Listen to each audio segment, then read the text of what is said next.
Good morning students and welcome in the new class.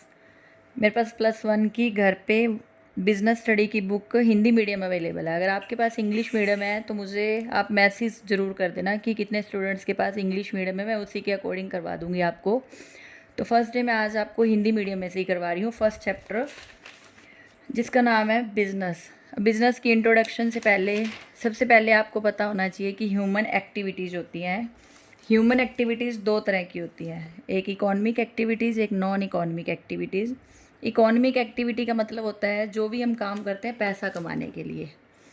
जैसे तुम्हारे पापा बिज़नेस कर रहे हैं या कोई प्रोफेशन कर रहा है, कोई एम्प्लॉयमेंट कर रहा है। अब बिज़नेस, प्रोफेशन और एम्प्लॉयमेंट में क्या डिफरेंस है, मैं ये तीनों भी आपको बता देती हूँ। तो सबसे पहले इकोनॉमिक एक्टिविटी का मेन मकसद क्या होता है, मेन मीनिंग होता है इसका मनी कमाना। अगर मनी कमाने के लिए हम कुछ भी काम कर रहे हैं that is called economic activity. और नॉन इकोनॉमिक एक्टिविटीज़ जिसका मेन पर्पज़ मनी कमाना नहीं होता, धन कमाना नहीं होता, जैसे ये धर्म का काम कर रहे हैं लोग या सोशल सर्विस कर रहे हैं, तो वो नॉन इकोनॉमिक एक्टिविटी कहा जाता है। अब इकोनॉमिक एक्टिविटी क्योंकि बिजनेस प्रोफेशन या एम्प्लॉयमेंट जो भी किया जाता है पैसा कमाने के लिए किया जाता है। तो फर्स्ट इसमें बिजनेस का मीनिंग क्या है। बिजनेस तुम्हारे फादर भी करते होंगे कुछ एक स्टूडेंट्स के। तो बिजनेस का मतलब क्या, हम गुड्स एंड सर्विसेज का सेल परचेज कर रहे हैं। जैसे मार्केट में कोई भी दुकान है, चाहे वो कपड़े की दुकान है, चाहे वो करियाने की दुकान है, उन्होंने एक जगह से गुड्स खरीदी दूसरी जगह हमें बेच दी, तो वो बिज़नेस होता है। ऐसे ही प्रोफेशन जैसे जिसके लिए स्पेशल डिग्री की ज़रूरत है, हमें नॉलेज होनी चाहिए जो हम काम कर रहे हैं। जैसे हम टीचिंग का काम कर रहे हैं, डॉक्टर है, लॉयर है, तो ये सारे प्रोफेशन का काम करते हैं। और प्रोफेशन में सर्विस दी जाती है, गुड्स नहीं बेची जाती। अब गुड्स एंड सर्विसेज में क्या डिफरेंस है, हम दुकान पे गए, कोई गुड्स खरीदी, वो हमें गुड्स भी दे रहा है, अपनी सर्विस भी दे रहा है दिखाने के लिए। लेकिन प्रोफेशन में ओनली सर्विस देते हैं, डॉक्टर हमें सर्विस देगा, वो मेडिसिन हमें बाहर से लेनी है जो लिख कर देता है, तो सर्विस ओनली दी जाती है प्रोफेशन में। एम्प्लॉयमेंट में हम दूसरों के अंडर काम कर रहे हैं, उसके बदले में हमें सैलरी मिलती है। तो एम्प्लॉयमेंट, बिजनेस और प्रोफेशन का आई होप सो आपको मीनिंग क्लियर हो गया होगा। तो इसी को हमने आज फर्स्ट टॉपिक करेंगे, what is business and features of business. Business का मीनिंग, इसमें जब भी कोई भी मीनिंग करोगे इसमें आपने सबसे पहले यही ऐड करना है, क्योंकि अभी मैंने बताया कि आपको इकोनॉमिक एक्टिविटी के पार्ट है ये। तो it refers to that economic activity which is conducted on regular basis.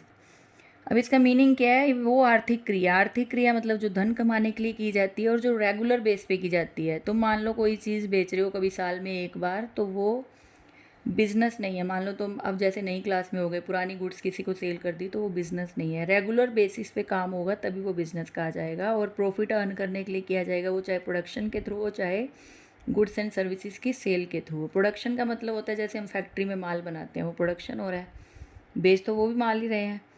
ऐसे ही मार्केट में दुकानें हैं, वो गुड्स एंड सर्विसेज की सेल परचेज कर रहे हैं।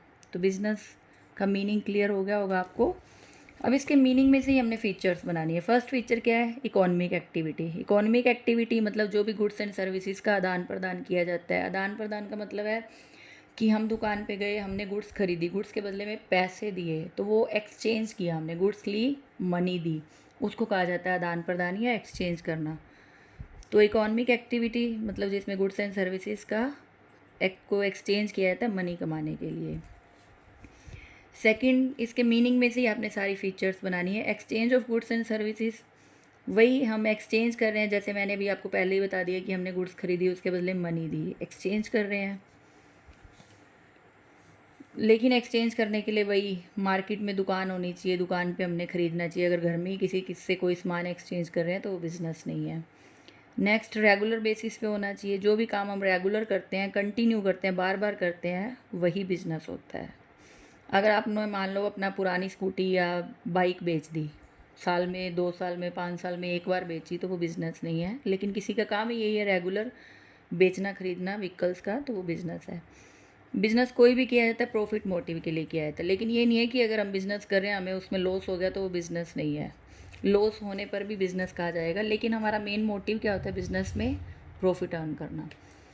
एलिमेंट ऑफ रिस्क, कोई भी बिज़नेस किया जाता है रिस्क सबसे पहले होता है, क्योंकि बिज़नेस जो भी हम करते हैं हमें फ्यूचर का नहीं पता, फ्यूचर अनसर्टेन है, जिसके बारे में हमें पहले से हम नहीं कह सकते कि आने वाले टाइम में प्रॉफिट होगा या लॉस होगा। तो रिस्क हमारे सामने रहते हैं बिजनेस में।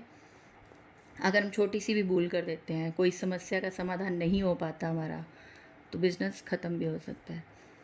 क्रिएशन ऑफ यूटिलिटी, यूटिलिटी का मतलब होता है कि जो चीज़ जहाँ पे ज़रूरी है वहाँ पे अवेलेबल करवाना। तुम यहाँ रहते हो, अगर तुम्हें सही टाइम पे सही जगह पे जहाँ तुम रहते हो गुड्स अवेलेबल नहीं होगी तो वो बिज़नेस नहीं है। तो बिज़नेस में क्या होता है, जो गुड्स बनती हैं, जहाँ बन रही हैं, उत्पादन स्थान से उपभोग स्थान जहाँ हम उनका यूज़ कर रहे हैं वहाँ हम तक पहुँचाए जाते हैं। इसको बोला जाता है स्थान या प्लेस यूटिलिटी, स्थान उपयोगिता।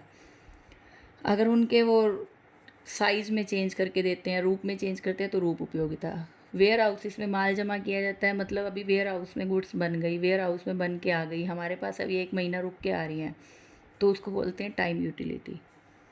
और ओनरशिप, पहले किसी और के पास थी उसकी ओनरशिप, अब हमारे पास वो गुड्स आ गई, ओनरशिप चेंज होगी तो स्वामित्व उपयोगिता या ओनरशिप यूटिलिटी कहा जाता है। तो क्रिएशन ऑफ यूटिलिटी का मतलब जहाँ गुड्स बनी है जहाँ से वहाँ पहुँचाई जाएंगी जहाँ इसकी यूज़ है।